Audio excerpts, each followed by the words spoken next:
வெளிப்படுத்தின அந்த காரியத்தின்படி சபையில இவர்கள் எல்லாம் இருக்க வேண்டும். இவர்கள் எல்லாம் ஹல்லேலூயா ஹல்லேலூயா. கர்த்தருடைய பரிசுத்த நாமத்திற்கு ஸ்தோத்திரம் உண்டாவதாக. நம் ஆண்டவராகிய இயேசு கிறிஸ்து இந்த பூமியில வந்த நோக்கம், இந்த பூமியில வந்த நோக்கம் என்ன?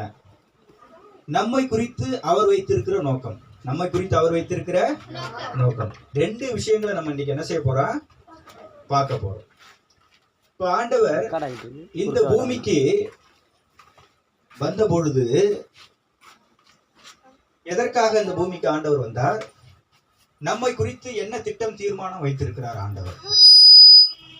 நீங்க பார்க்கலாம், ஆண்டவராகிய இயேசு கிறிஸ்து இந்த பூமிக்கு வந்த நோக்கத்தை குறித்து நம்ம பார்க்கிறோம். ஏசாயா 42வது அதிகாரம் 1-3 வரைக்கும் நீங்க பார்த்தீங்கன்னா, நான் ஆதரிக்கிற என் தாசன், நான் தெரிந்து கொண்டவரும், என் ஆத்துமாவுக்கு பிரியமானவரும் இவரே, என் ஆவியை அவர் மேல் அமர பண்ணினேன். அவர் புறஜாதிகளுக்கு நியாயத்தை வெளிப்படுத்துவார். அவர் கூக்குரலிடவும் மாட்டார், தம்முடைய சத்தத்தை உயர்த்தவும் மாட்டார், அதை வீதியிலே கேட்க பண்ணவும் மாட்டார். நம்ம ஆண்டவர் அது மட்டும் கிடையாது, அவர் நெறிந்த நாணலை முறியாமலும் மங்கி எரிகிற திரியை அணையாமலும் நியாயத்தை உண்மையாய் வெளிப்படுத்துவார். இந்த பூமியில ஆண்டவராக இயேசு கிறிஸ்து வந்த நோக்கமே அவர் பிரியமானவர். அவர் எப்படிப்பட்டவர்? பிரியமானவரும், நம்மளுடைய நினைவுகளுக்கு, நம்முடைய ஆத்மாவுக்கு பிரியமானவரும். அது மட்டும் கிடையாது, புறஜாதிகளுக்கு நியாயத்தை வெளிப்படுத்தவும், தமது சத்தத்தை உயர்த்தாமல், அதை வீதியிலே கேட்க பண்ணாமல், நெறிந்த நாணலை முறியாமல், மங்கி எறிகிற திரியை அணையாமலும் நியாயத்தை உண்மையாக வெளிப்படுத்துகிற தேவன் அவர். என்னன்னா, நம்ம ஆண்டவர், அதாவது ஒரு வீட்டுல நிறைய குழந்தைகள் இருக்கலாம். ஒவ்வொரு குழந்தைகளுக்கும் ஒவ்வொரு மாதிரியான ஒரு திறமை இருக்கும். சில குழந்தைங்க நல்லா மெமரி பண்ணும், மனப்பாடம் பண்ணும். சில குழந்தைங்க நல்லா அண்டர்ஸ்டாண்டிங் பண்ணும், நல்லா புரிஞ்சுக்கும். சில குழந்தைங்க பாத்தீங்கன்னாக்க நல்லா ரியல் திங்கிங் பவர் இருக்கும், புதுசா யோசிக்கும். இப்போ ஒவ்வொரு குழந்தையும் ஒவ்வொரு மாதிரியா இருக்கும், ஒவ்வொரு குழந்தையும் ஒவ்வொரு மாதிரியா இருக்கும். அந்த குழந்தைக்கு ஏற்றவாறு அந்த ஆசிரியர்கள் என்ன செய்வாங்கன்னா, ஆசிரியர்கள், பெற்றோர்கள் அந்த குழந்தைக்கு ஏற்றவாறு என்ன செய்வாங்கன்னா, அறிவை போதிச்சு ஞானத்தை கொடுத்து அந்த குழந்தைய வளர்ப்பாங்க. அந்த குழந்தைய என்ன செய்வாங்க, வளர்ப்பாங்க. ஒவ்வொரு குழந்தைக்கும் ஒரு தனித்துவம் இருக்கும். அதே மாதிரி நம்ம ஆண்டவராகிய இயேசு கிறிஸ்து இந்த பூமிக்கு வந்த நோக்கமே சிறுமைப்பட்டவர்களுக்கும், ஒடுக்கப்பட்டவர்களுக்கும், நெருக்கப்பட்டவர்களுக்கும், நொறுங்குண்டவர்களுக்கும், புறக்கணிக்கப்பட்டவர்களுக்கும், ஆதரவற்றவர்களுக்கும், திக்கற்றவர்களுக்கும், விதவைகளுக்கும், ஏழைகளுக்கும் அவர் பொக்கிஷமாக இந்த பூமியிலே வந்தார். இந்த பூமியில அவர்களெல்லாம் மேன்மைப்படுத்தணும், அவர்களெல்லாம் உயர்த்தணும், அவர்களுக்கெல்லாம் ஆதரவா இருக்கணுங்கிற நோக்கத்துக்கு தான் ஆண்டவராகிய இயேசு கிறிஸ்து இந்த பூமிக்கு வந்தார். ஏசாயா 61:1-3 வரைக்கும், கர்த்தராகிய தேவனுடைய ஆவியானவர் என்மேல் இருக்கிறார், சிறுமைப்பட்டவர்களுக்கு சுவிசேஷத்தை அறிவிக்க கர்த்தர் என்னை அபிஷேகம் பண்ணினார். இருதயம் நொறுங்குண்டவர்களுக்கு காயம் கட்டுதலையும், சிறைப்பட்டவர்களுக்கு விடுதலையையும், கட்டுண்டவர்களுக்கு கட்டவிழ்த்தலையும் கூறவும். ஆண்டவராகிய இயேசு கிறிஸ்து எதுக்காக இந்த பூமிக்கு வந்தார்னாக்க, இருதயம் நொறுங்குண்டவர்களுக்கு காயம் கட்டுதலையும், சிறைப்பட்டவர்களை விடுதலையாக்கவும், கட்டுண்டவர்களுக்கு கட்டவிழ்த்தலை கூறவும் இந்த பூமிக்கு ஆண்டவராகிய இயேசு கிறிஸ்து வந்தார். அது மட்டும் இல்ல, யோவான் 14:6 நீங்க வாசிக்கும் பொழுது, நானே வழியும் சத்தியமும் ஜீவனுமாய் இருக்கிறேன், என்னை இல்லாமல் ஒருவனும் பிதாவினிடத்தில் வரான். ஆண்டவராகிய இயேசு கிறிஸ்து என்ன நோக்கத்துக்காக அந்த பூமிக்கு வந்திருக்காரு? சுவிசேஷத்தை அறிவிக்க, பாவத்திலிருந்து, சாபத்திலிருந்து, அசுத்தத்திலிருந்து, அக்கிரமத்திலிருந்து, பலவீனத்திலிருந்து, சிறுமைப்பட்டவனை, ஒடுக்கப்பட்டவனை, நெருக்கப்பட்டவனை, ஆதரவற்றவனை, நிராகரிக்கப்பட்டவனை மேன்மைப்படுத்துவதற்காகவும் உயர்த்துவதற்காகவும் இந்த பூமிக்கு ஆண்டவர் வந்தாரு. அது மட்டும் இல்ல, இப்ப ஆண்டவருடைய நோக்கம் புரிஞ்சுட்டா பூமிக்கு எதுக்காக வந்தாருன்னு, நம்ம எல்லாம் பரிசுத்தப்படுத்தி, நம்மளை எல்லாம் நீதிமானாக்கி, நாம் ஒரு தமது ரத்தத்தினாலே நம்மளை மீட்டெடுத்து பரலோக பிதாவாகிய தேவனுக்கு முன்பாக நம்மை நிறுத்துவதற்காக அவர் இந்த பூமிக்கு வந்து தன்னுடைய ஒவ்வொரு சொட்டு ரத்தத்தையும் கல்வாரியிலே சிந்தி தன்னுடைய ஜீவனையே நமக்காக கொடுத்தாரு. அப்போ ஆண்டவருடைய நோக்கம் நமக்கு தெரிஞ்சிட்டு, இப்ப நம்மை குறித்து ஆண்டவர் என்ன நோக்கம் வச்சிருக்காரு, நம்மை குறித்து ஆண்டவர் என்ன நோக்கம் வச்சிருக்காரு? எபேசியர் 1:23, எபேசியர்ல 1:23, எல்லாவற்றையும் எல்லாவற்றாலும் நிரப்புகிறவருடைய நிறைவாகிய சரீரமான சபைக்கு அவரை எல்லாவற்றிற்கும் மேலான தலையாக தந்தருளினார். எல்லாவற்றாலும் நிரப்புகிறவருடைய நிறைவாகிய சரீரமான சபைக்கு அவரை எல்லாவற்றிற்கும் மேலான தலையாக தந்தருளினார். எல்லாவற்றையும் எல்லாவற்றாலும் நிரப்பக்கூடியவர் ஆண்டவராகிய இயேசு கிறிஸ்து. அவர்தான் சபையிலே தலையாக இருக்கிறார். சபையானது கிறிஸ்துவனுடைய சரீரமாய் இருக்கிறது. அதற்கு தலைவர் யாரு? ஆண்டவராகிய இயேசு கிறிஸ்து. அதற்கு மூளைக்கல் யாரு? ஆண்டவராகிய இயேசு கிறிஸ்து. அவர் தலையாக இருக்கிறார். அடுத்த வசனம் எபேசியர் 1:23. 2 கொரிந்தியர் 9:8 வாசிங்க. 2 கொரிந்தியர் 9:8. 2 கொரிந்தியர் 9:8.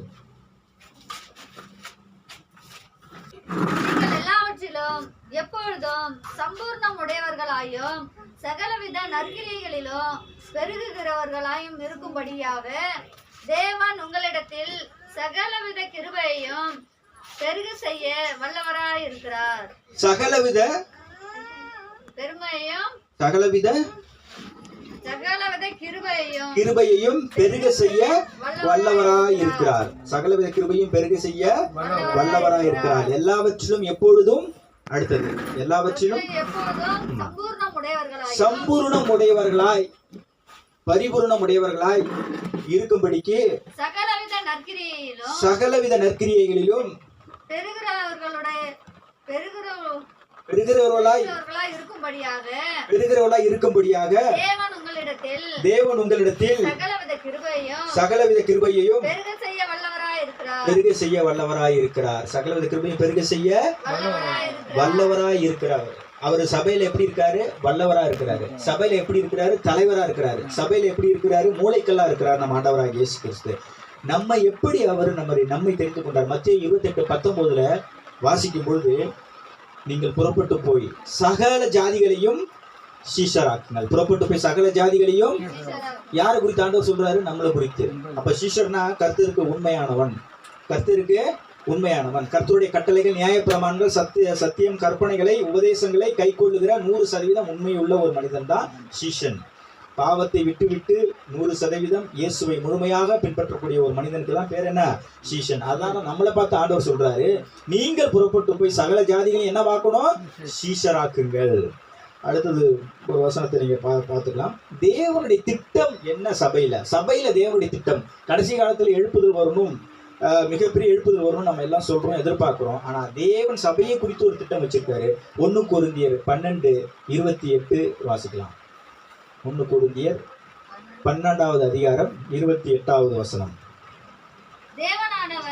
தேவனானவர் சபையிலே முதலாவது அப்போஸ்தலரையும், இரண்டாவது தீர்க்கதரிசிகளையும், மூன்றாவது போதகர்களையும், பின்பு அற்புதங்களையும், பின்பு குணமாக்கும் வரங்களையும், ஊழியங்களையும், ஆளுகைகளையும், பலவித பாஷைகளையும் ஏற்படுத்தினார். அப்ப தேவனானவர் சபையிலே யாரு தலைவர்? ஆண்டவராகிய இயேசு கிறிஸ்து. கிறிஸ்துவின் சரீரமா சபை இருக்கு. அந்த சபையில நாமெல்லாம் அவயங்களா இருக்கிறோம். முதலாவது சபையில தேவனாகிய கர்த்தர் அப்போஸ்தலரையும், முதலாவது யாரு? இரண்டாவது, மூன்றாவது பின்பு அற்புதங்களையும், பின்பு குணமாக்கும் வரங்களையும், ஊழியங்களையும், ஆளுகைகளையும், பலவித பாஷைகளையும் ஏற்படுத்தினார். அப்போ ஒரு சபையில மூளைக்கல் ஆண்டவராகிய இயேசு கிறிஸ்து. அந்த அஸ்திபாரத்தின் மேல யாரு இருக்கணும்? முதலாவது அப்போஸ்தலர், இரண்டாவது தீர்க்கதரிசிகள், மூன்றாவது போதகர்கள். ஒரு சபை ஸ்ட்ராங்கா இருக்கணும், ஒரு சபை வல்லமையா தேவன் பயன்படுத்தணும்னா தேவன் ஏற்படுத்துற அந்த திட்டம் சபையில நிறைவேறணும். முதலாவது அந்த சபையில அப்போஸ்தலர் இருக்கணும், இரண்டாவது தீர்க்கதரிசிகள் இருக்கணும், மூன்றாவது போதகர்கள் இருக்கணும், அற்புதங்கள் நடக்கணும், அடையாளங்கள் நடக்கணும், குணமாக்கும் வரங்கள் அங்க எல்லாம் இருக்கணும், பலவித பாஷைகள் இருக்கணும். அதாவது முதலாவது அப்போஸ்தலர்கள், இரண்டாவது தீர்க்கதரிசி. இந்த கடைசி காலத்துல அப்போஸ்தலர், தீர்க்கதரிசிகள் சபைகளை இருந்தாதான் சபை பலப்படும், சபை உறுதிப்படும். அப்போதான் அந்த மூளைக்கல்லாகி கிறிஸ்துக்கு மேல கட்டப்பட்ட அந்த அஸ்திபாரத்துக்கு மேல அப்போஸ்தலர்கள் தீர்க்கதரிசிகளை வச்சிருக்காரு ஆண்டவர். அடுத்து எபேசியர் 2:20 வாசிங்க. இது யார் ஏற்படுத்துற சபையில? ஆண்டவரே ஏற்படுத்துறாரு. அப்போஸ்தலர்களை, தீர்க்கதரிசிகளை, போதகர்களை, இந்த எல்லாமே ஆண்டவர் ஏற்படுத்துறாரு. எபேசியர் 2:20 வாசிங்க. அப்போஸ்தலர், தீர்க்கதரிசிகள் என்பவர்களுடைய அஸ்திபாரத்தின் மேல் கட்டப்பட்டவர்களுமாய் இருக்கிறீர்கள். அதற்கு இயேசு கிறிஸ்து தாமே மூளைக்கல்லா இருக்கிறார். இப்ப ஆண்டவராக இயேசு கிறிஸ்து சபையில மூளைக்கல்லா இருக்கிறாரு. அதுக்கு மேல அப்போஸ்தலர், அதுக்கு மேல தீர்க்கதரிசி, அவர்கள் மேல நம்ம கட்டப்பட்டிருக்கிறோம். ஒரு சபை ஸ்ட்ராங்கா இருக்கணும், ஒரு சபையை தேவன் வல்லமையா பயன்படுத்தணும், ஒரு சபையை தேவன் மகிமையா பயன்படுத்தணும், ஒரு சபையில தேவனுடைய எழுப்புதல் நடக்கணும்னா அந்த சபை அப்போஸ்தலர்கள், தீர்க்கதரிசிகள் என்பவர்களுடைய அஸ்திபாரத்தின் மேல கட்டப்பட்ட சபையா இருக்கணும். அது அங்க தீர்க்கதரிசனம் உரைக்கிறவர்கள் இருக்கணும். இப்ப ஆண்டவராக இயேசு கிறிஸ்து ராஜாக்களை கொண்டு ஊழியம் செய்தார், தீர்க்கதரிசிகளை கொண்டு ஊழியம் செய்தார். பார்த்து ராஜாக்களை கொண்டு நான் சவுல் ராஜா, தாவீது ராஜா, சாலமன் ராஜா, யெரொபெயாம், ரெகொபெயாம், யெகூ, யோவாஸ், எசேக்கியா, பாத்தீங்கன்னாக்க அநேக ஆகாஸ், மனாசே, யோசியா, யோயாக்கிம், ஏரோது, பிளாத்து, இவங்கெல்லாம் ராஜாக்களா இருந்தாங்க. ஆனா இதுல தேவனுக்கு பிரியமான ராஜாக்கள் சில பேர் ஊழியம் செஞ்சாங்க, இதுக்கு தேவனுக்கு பிரியம் இல்லாத சில ராஜாக்கள் ஊழியம் செஞ்சாங்க. கர்த்தருடைய கட்டளையும் கற்பனையும் உடன்படிக்கையும் கை கொண்டு ஊழியம் செஞ்ச ராஜாக்களும் இருக்கிறாங்க, கர்த்தருடைய கட்டளையும் கற்பனைகளையும் மீறி நடந்த ராஜாக்களும் இருக்கிறாங்க. இப்ப நீங்க ஏறுவது பிளாத்தலாம் ராஜா, இவங்கெல்லாம் தேவனுடைய கட்டளையில மீறி நடந்த ஆட்கள். எத்தனையோ ராஜா, தாவீது ராஜா தேவனுக்கு பிரியமான ஒரு ஊழியத்தை செஞ்சாரு. சில ராஜாக்கள் மீறினாங்க, சில ராஜாக்கள் கர்த்தருடைய வார்த்தைக்கு கேட்டு நடந்தாங்க. ராஜாக்களை கொண்டு ஒரு காலத்துல ஊழியம் நடந்தது. அதுக்கு ஆசாரியர்களை கொண்டு ஊழியம் செஞ்சாரு ஆண்டவர். மோசே, ஆரோன், யோசுவா, மெல்கிசேதேக்கு, எத்திரோ, யோய்தா, ஏலி, சாமுவேல், எலியா, எலிசா, அண்ணா. அடுத்த பிறகு புதிய ஏற்பாட்டில் வரும்போது அண்ணா, காய்பா, இப்படியெல்லாம் பழைய ஏற்பாட்டு காலத்துல போய் இல்கியா, இன்னும் நிறைய பேர் இருக்கிறாங்க. இவங்கெல்லாம் ஆசாரியர்கள், இவர்களை கொண்டு ஆண்டவர் ஊழியம் செஞ்சாரு. இதுல சில ஆசாரியர்கள் தேவனுக்கு உண்மையா ஊழியம் செஞ்சாங்க, சில ஆசாரியர்கள் தேவனுக்கு உண்மையா ஊழியம் செய்யல. இப்போ ஆசாரிகள் சில பேர் உண்மையா இருந்தாங்க, ராஜாக்கள் சில பேர் உண்மையா இருந்தாங்க. அதுல ஆண்டவர் விருப்பத்துக்கு ஏற்றவாறு சில பேர் நடந்தாங்க, பல பேர் அதுல என்ன செய்யல, நடக்கல. அதனால ஆண்டவர் புதிய ஏற்பாட்டுல ஒரு திட்டத்தை, தீர்மானத்தை கொண்டு வராரு. எதுக்கு என்ன கொண்டு வராருனாக்க, எபேசியர் 4:13 நீங்க வாசிங்க.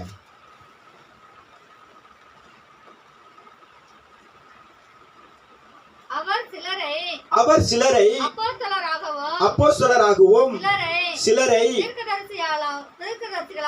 தீர்க்கதரிசிகளாகவும், சிலரை சுவிசேஷகராகவும், சிலரை மெய்ப்பராகவும், போதகராகவும் ஏற்படுத்தினார். என்ன செய்யறார் ஆண்டவரே? ஏற்படுத்துறாரு. எங்க ஏற்படுத்துறாரு? சபையில. கிறிஸ்துவனுடைய சரீரமாய் சபையில நாமெல்லாம் எப்படி இருக்கிறோம்? அவயங்களா இருக்கணும். கையா இருக்கிறோம், காலா இருக்கிறோம், கிட்னி, ஈரல், லிவர், இப்படி ஒவ்வொரு பகுதிகளா அவயங்களா இருக்கிறோம். உடல் மாதிரி என்ன செய்யறோம்? அவயங்களா இருக்கிறோம். அதுல முதலாவது சிலரை அப்போஸ்தலராகவும், சிலரை தீர்க்கதரிசிகளாகவும், சிலரை சுவிசேஷகராகவும், சிலரை மெய்ப்பராகவும், போதகராகவும் ஏற்படுத்தினார். யார் ஏற்படுத்தினா? ஆண்டவர் ஏற்படுத்துறாரு. ஊழியத்துக்கு ஒரு மனுஷனை ஆண்டவர் ஏற்படுத்துறாரு. நீங்க புறப்பட்ட சகல ஜாதியும் சீஷராக்கணும்னு சொல்லியிருக்காரு. அந்த சீஷர்ல அப்போஸ்தலரா, தீர்க்கதரிசியா, சீஷரா, போதகரா, சுவிசேஷகரா, மெய்ப்பரா, இது தேவன் ஏற்படுத்துற திட்டம். இந்த கடைசி காலங்கள் எழுப்புதல் வரும்னா இந்த திட்டத்தின்படி தேவனாகிய கர்த்தர் ஏற்படுத்தின அந்த காரியத்தின்படி சபையில இவர்கள் எல்லாம் இருக்க வேண்டும். இவர்கள் எல்லாம் 1 பேதுரு 2:9 வாசிங்க. நீங்களோ உங்களை அந்தகாரத்தினின்று தம்முடைய ஆச்சரியமான ஒளியினிடத்திற்கு வரவழைத்தவருடைய புண்ணியங்களை அறிவிக்கும்படிக்கு தெரிந்து கொள்ளப்பட்ட சந்ததியாயும் ராஜரீகமான ஆசாரிய கூட்டமாயும் பரிசுத்த ஜாதியாயும் அவருக்கு சொந்த ஜனமாயும் இருக்கிறீர்கள். நாம எல்லாம் யாரா? நம்ம எல்லாம் எப்படி இருக்கிறோமா? முன்னாடி ராஜாக்கள் ஆண்டவர் தெரிஞ்சுக்கிட்டாரு, ஆசாரிகள் தெரிஞ்சுக்கிட்டாரு. புதிய ஏற்பாட்டுல கல்வாரி மலையில அவர் ரத்தத்தை செஞ்சு மரித்த உடனே நமக்கு ஒரு கிரெடிட் கிடைச்சிருக்கு. நம்மளை ராஜரீக ஆசாரிய கூட்டமா தெரிஞ்சுக்கிட்டாரு, பரிசுத்த ஜாதியா தெரிஞ்சுக்கிட்டாரு, அவருக்கு சொந்த ஜனமா நம்மளை தெரிஞ்சுக்கிட்டாரு. அப்ப நமக்கு ஒரு பேர் இருக்கு, ராஜரீக ஆசாரிய கூட்டம், பரிசுத்த ஜாதி, சொந்த ஜனம்ங்கிற ஒரு அங்கீகாரத்தை தேவனாகிய கர்த்தர் என்ன செய்யறாரு, கொடுக்கிறாரு, நமக்கு கொடுத்திருக்கிறாரு புதிய ஏற்பாட்டுல. அதனால அந்த ராஜாக்களை நம்பினாரு, அந்த ஆசாரிகளை நம்பினாரு. அவர்கள்லாம் விரோதமா போனாங்க. அண்ணா ஆசாரியர் விரோதமா போனாரு, காய்பா ஆசாரியர் விரோதமா போனாரு, ஏரோது ராஜா விரோதமா போனாரு, பிளாத்து கடைசியில தன்னுடைய கையை கழுவி இதுக்கும் எனக்கும் சம்பந்தம் இல்லைன்னு சொன்னாரு. வேற வழியே இல்லை.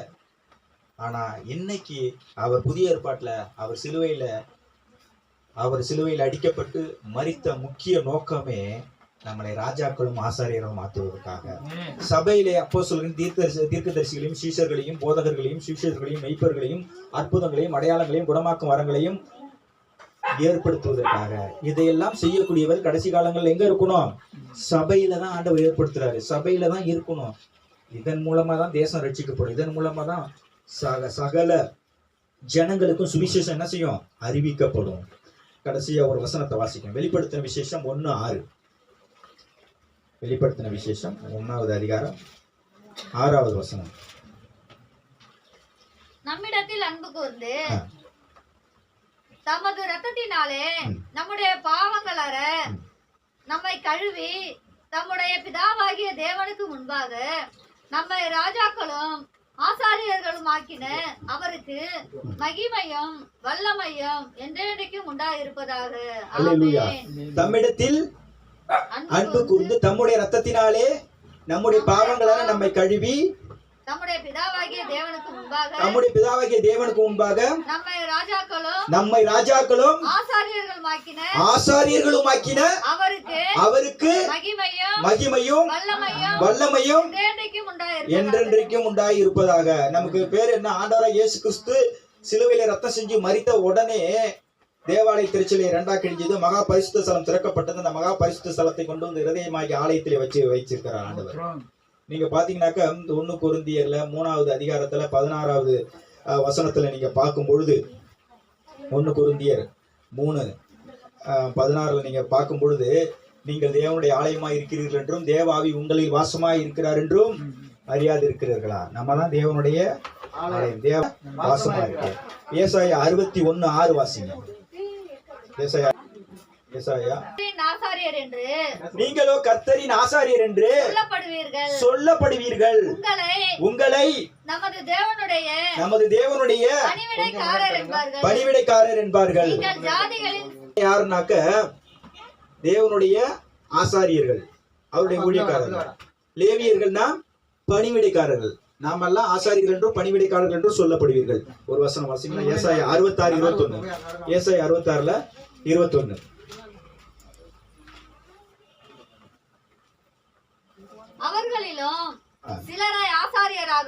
அவர்களிலும் சிலரை ஆசாரியராகவும் லேவியராகவும் தெரிந்து கொள்வேன் என்று கர்த்தர் சொல்லுகிறார். ஆண்டவர் எருசலேம்ல பண்டிகை நாட்கள்ல காணிக்கையின் தசமபாகத்தை மட்டும் கொண்டு வர்றது இல்ல, அங்குள்ள வாலிபர்கள், அங்குள்ள ஜனங்கள், அங்குள்ள இனபந்துகளை இஸ்ரேல் தேசத்துல எங்கெங்க சிதறி போய் குடியிருக்கிறாங்களோ அவங்க எல்லாம் எருசலேம் தேவாலயத்துக்கு வரும்பொழுது அவங்க குமாரர்களும் வருவாங்க. அவர்களில் சிலரை தேவனாகிய கர்த்தர் தெரிந்து கொள்கிறார். எப்படி தெரிந்து கொள்கிறார்? ஆசாரியராகவும்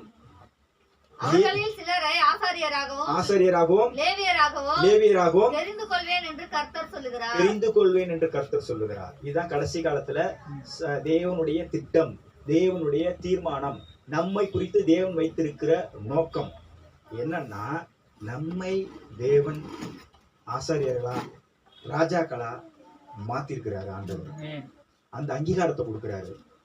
பரிசுத்த ஜாதி சொந்த ஜனமா நம்மளை மாத்திருக்காரு, ராஜரீக ஆசாரிய கூட்டமா மாத்திருக்காரு.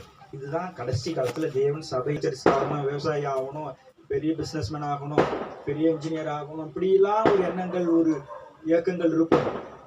அதே மாதிரி சபையில தேவன் ஒரு திட்டத்தையும் தீர்மானத்தையும் வைத்திருக்கிறாரு. அதை குறித்து தான் இன்னைக்கு நம்ம பார்த்தோம். அந்த திட்டமும் தீர்மானத்திற்கும் நம்மளை ஒப்பு கொடுக்கணும்.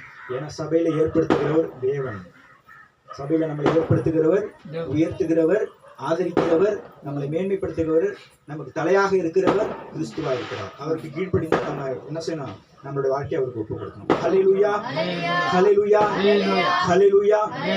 மகா பரிசுத்தமும் இரக்கமும் நீதியும் நிறைந்த தேவனே, ஆண்டவரே, உமது திட்டமும் உமது தீர்மானமும் ஆண்டவரே, உமது நோக்கமும் ஆண்டவர் இந்த பூமியிலே நிறைவேறுவதற்கு நாங்கள் ஒவ்வொருவரும் எங்கள் ஆவியாத்ம சரீரத்தை ஒப்பு கொடுத்து உமது திட்டம் நிறைவேறுவதற்கு நாங்கள் உதவியாய் உமது கற்பனையும் உமது கட்டளைகளையும் உமது நியாய பிரமாணங்களையும் உமது உபதேசங்களையும் கை கொண்டு உண்மையுள்ள ஒரு ஜாதியாய் உண்மையுள்ள ஒரு இந்த பூமியிலே ஒரு பரிசுத்த கூட்டமாய் வாழும்படி இரக்கம் செய்வீராக.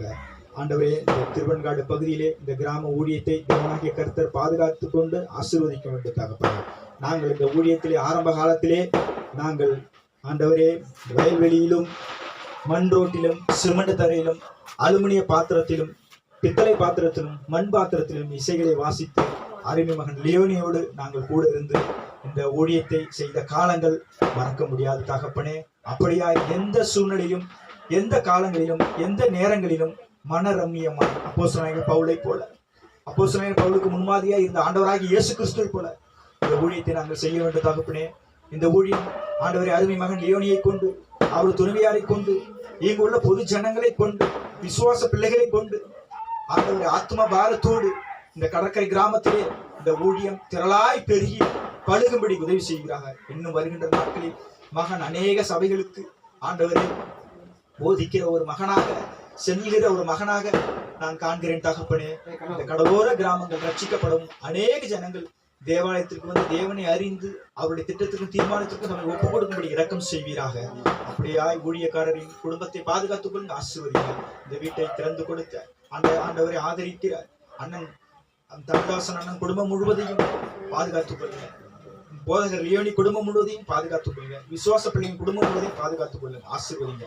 எங்கள் மீட்பும் சர்வலோக ராஜாவுமாகிய எங்கள் ஆண்டவராகிய இயேசு கிறிஸ்துவின் நாமத்திலே ஜெபிக்கிற நல்ல பிதாவே, ஆமென்.